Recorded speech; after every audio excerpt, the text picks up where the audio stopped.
एक बार की बात है कि एक भाई मेले में गए थे और मेले में जब वहां गए तो वहां एक बांसुरी बिक रही थी।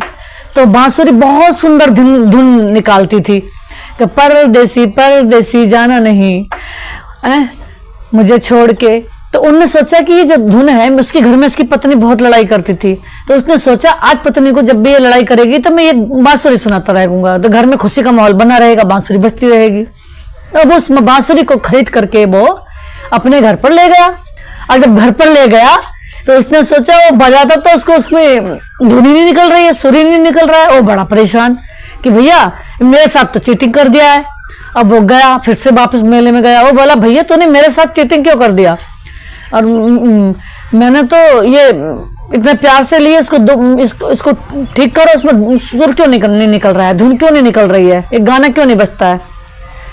वो बोला ठीक है ले जाओ, बज जाएगा। और फिर दोबारा लेके गया घर, उसने फिर बजाई, फिर नहीं बज रही है। फिर वो बेचारा परेशान हो गया।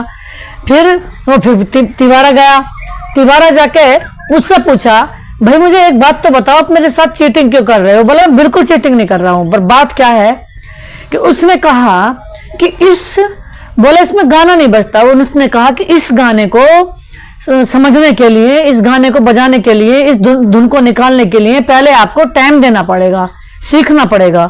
तो उसने बताया कि कोई भी कार्य को सीखने के लिए, कोई भी कार्य को करने के लिए पहले उसे सीखना पड़ता है, समझना पड़ता है, उसके बारे में जानना पड़ता है, तो जब ही हम उस कार्य को कर सकते हैं अच्छी तरीके से, एक बहुत सुंदर ढंग से उस कार्य को किया जा सकता है। तो ऐसे ही प्यारे पिता परमात्मा के बारे में जानने के लिए पहले उसे समझना पड़ेगा, उसके बारे में जानना पड़ेगा, तभी उस प्यारे पिता से हम निरंतर कनेक्शन जोड़ सकते हैं। ओम शांति।